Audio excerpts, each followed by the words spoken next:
y si hay un turno de otros ministros. La verdad lo desconozco. No sé, ya lo arreglamos. Mi pregunta va en este sentido mismo. No tanto desde el punto de vista práctico o procesal, sino más bien real.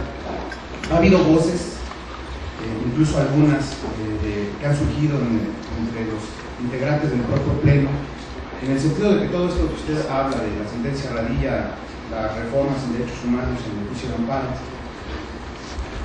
obligan a los jueces, a los magistrados, a los ministros a cambiar de chip, no solo a seguir un proceso distinto, sino a cambiar de chip en el sentido de que los conservadores, aquellos ministros, jueces conservadores, así lo han dicho, que se ajustan tácitamente a lo que dice la Constitución, los tradicionalistas, como luego los solemos llamar en las notas o en las crónicas, tienen que cambiar de chip. El caso de San Luis y el caso de Chihuahua, donde realmente no se vio que hubiera algún cambio en la mentalidad o en la postura de los ministros.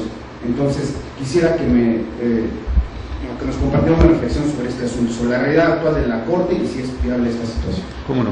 Yo creo aquí que hay una cuestión muy importante. Hay que distinguir que una cosa es la reforma a los derechos humanos y otras son las reformas a la ley de amparo. Si la ley sigue diciendo que el término de presentación de una demanda son 15 días, o 20 días, o 30 días, creo que resultaría muy difícil y muy arbitrario que nosotros dijéramos, como está en vigor la reforma de derechos humanos, pensemos que donde dice 15 días, pues dice 2 años. Yo creo que es una cosa sumamente peligrosa para una sociedad. Creo que hay que distinguir entre lo procesal, que eso es una reforma de ley, que vamos a ver en los próximos días, yo estoy seguro de ello, y si la ley, insisto, tiene plazos, condiciones, términos, formalidades, pues yo también pensaría que es sumamente peligroso que una sociedad acepte que los ministros se comportan como mejor les parezca en relación con los términos o con las formalidades procesales, porque recordemos que siempre que se beneficia a uno, se perjudica a otro. Normalmente en los procesos hay 2 o más partes. Creo que esto es importante.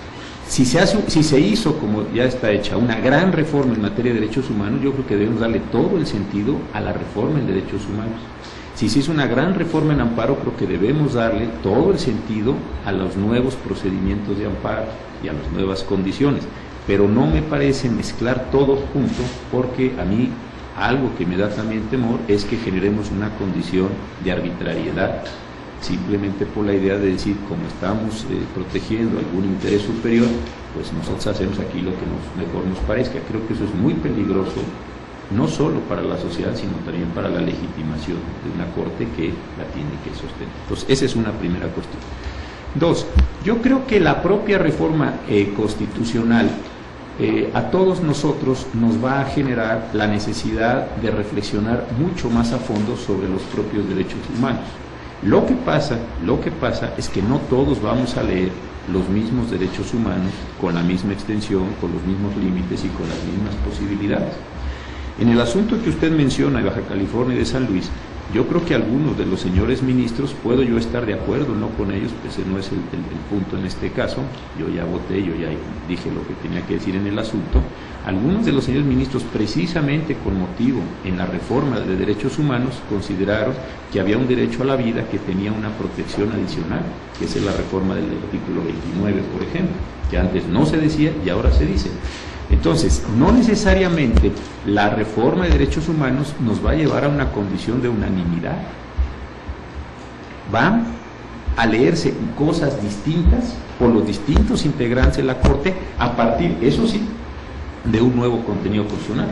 Esto es muy importante decir, es un poco sutil, pero creo que es de enorme importancia. Yo voy a decir, a mí me parece que ahí hay un derecho humano, déjenme ponerlo así de simple, y que ese derecho humano significa todas esas cosas. Otro puede decir, yo no veo con tanta claridad que ahí haya un derecho humano, o si lo veo, para mí puede significar cosas distintas. Sí, creo que lo que es muy importante es que se puso una especie de nuevo cajón que dice, hoy hay más derechos humanos. Supongamos, y lo digo con mucha simpleza, que antes había 10, bueno, pues ahora hay 50. Hay que argumentar sobre 50, pero los 50... Eso es por lo que no me gusta la idea del chip, porque parecería que se tiene que hacer una adecuación mental total de todos en el mismo instante y en el mismo momento para que todos leamos lo mismo. Pues esto no pasa en nada. No pasa en derecho, no pasa en arte, no pasa en política, no pasa en deporte, no pasa en ningún lugar. Uno ve cosas distintas, se leen cosas distintas, se hacen ajustes distintos y se promueven o se logran respuestas distintas. Yo creo que lo que es muy importante es haberse tomado, y esto también hay que decirlo, el órgano reformador de la Constitución, la tarea de poner en la Constitución un nuevo marco de derechos humanos y no decir que los ministros digan qué creen que son los derechos humanos. Lo que el constituyente nos está diciendo es, son todos los de la Constitución, más todos los que ustedes puedan encontrar. ¿Cuáles? Pues vamos a ver. Ahora, hay un segundo tema muy importante.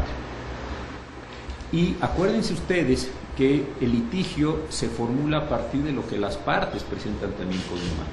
Yo creo que independientemente de las posibilidades que nosotros tenemos, del entusiasmo que tenemos por los derechos humanos, sí es extraordinariamente importante que los litigantes, que las asociaciones, que las ONGs, que todo el mundo empiece a mover este nuevo modelo, le empiece a dar sentido, le empiece a dar cabida, le empiece a dar reflexión, si vale esta forma de hablar, para el efecto de que se vaya construyendo, se vaya engrosando, se vaya haciendo mucho más sustantivo.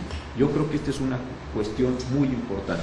Voy a decir una frase manida que se usa en todos lados, es tarea de todos, de verdad lo digo, darle cuerpo a esta muy importante reforma. ¿Por qué? Porque son muchos los tratados, tienen un lenguaje ambiguo.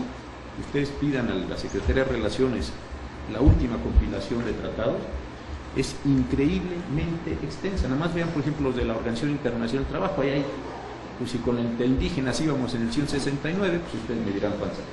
Los de OIT más los estos, más los otros, es un mundo de cosas. Entonces creo que sí está en el mejor interés. Entonces, ¿hay una reforma de derechos humanos? Sí. ¿Los ministros nos tenemos que hacer cargo? Sí. Algunos le generarán de eso interpretaciones más progresistas, otros diferentes, menos progresistas, en fin. Pero creo que lo que importa aquí es el propio mandato. Y no es de si nos gusta o no que haya derechos humanos. Creo que la idea es, hay derechos humanos y ustedes tienen que protegerlos.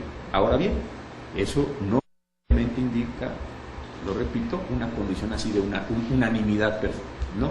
Porque vuelve a ser materia de deliberación, de discusión, de disputa, lo que uno identifica y lo que uno construye con lo identificado, que es un tema bien complicado. Gracias. Eduardo, sí, solamente para ver si entiendo bien en este aspecto de la sentencia Radilla de Pino Suárez. Entonces, los casos que están ahorita en los tribunales, que implican a militares, con víctimas civiles, serán notificados y atraídos por la Corte, se resolverán en sus salas o en el pleno, y esto ocurrirá hasta cuándo, hasta que exista jurisprudencia o hasta que el legislador corrija el Código Militar conforme a la sentencia Radilla de San José. Y segundo, ¿cómo fue el respecto de la sentencia Radilla Pino Suárez, que es la capacitación en materia de derechos humanos a jueces y magistrados? A ver, la primera cuestión, son muchas cuestiones que se pueden decir. Es decir, la Corte no puede ordenarle a ningún tribunal que está funcionando que deje de conocer un asunto y que se lo remita. Se tiene que promover por las propias partes temas competenciales. Entonces alguien dice, oye, tú no eres competente, tribunal. ¿Quién? Pues normalmente el afectado. Se promueve ese incidente, se resuelve la cuestión competencial.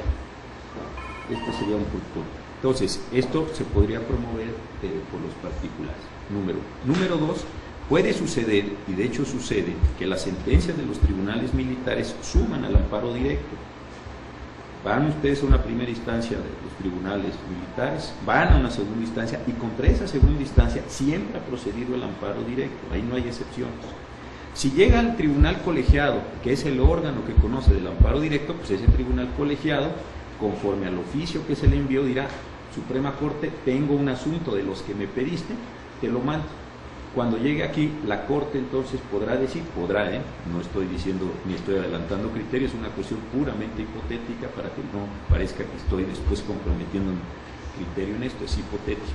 La Corte puede decir, toda vez que en términos de la sentencia Radilla y de las dos sentencias Radillas, etcétera, lo que hago es efectivamente considerar que es una autoridad incompetente. ¿Por qué? Porque ese tipo de asuntos debiera ser conocido por la jurisdicción militar, etc. ¿Qué puede suceder? Que dado que el Código de Justicia Militar, y digo una obviedad, no es una ley tributaria, se puede declarar su inconstitucionalidad con efectos generales en el futuro. Una sentencia, 2 sentencias, aviso al Congreso, apertura de proceso de declaración general de inconstitucionalidad y la Corte lo declara inconstitucional. Si lo declara inconstitucional, como pasa obviamente con una votación de 8, las reglas que nos pone la Constitución, se expulsa del ordenamiento y consecuentemente pues ya no existe esa disposición en el propio Código. Esta es una posibilidad. Supongamos otra, que se genera jurisprudencia pero no se alcanza la votación. Bueno, pues entonces se da toda la condición de suplencia, que es lo que normalmente pasa cuando hay jurisprudencia y no hay declaración general de inconstitucionalidad. Entonces también se puede dar esta situación. Entonces hay varias condiciones hipotéticas que se pueden dar en esta situación. Dependerá un poco de cuáles sean los casos que lleguen a la Corte y de las votaciones que se den, porque hay que recordar que aquí sí es con 8. Y declaración general, por acuerdo del Pleno, sí podemos realizar desde mañana, con independencia de que no haya entrado en vigor la ley de amparo, porque ahí sí le estamos dando sentido a la reforma constitucional. Esto sí no está condicionado a la ley, por el acuerdo que ya vieron ustedes, que está tratando de darle contenido a estas cuestiones. Entonces, como posibilidades. Y hay una segunda, pero no la alcanza a tomar. La capacitación.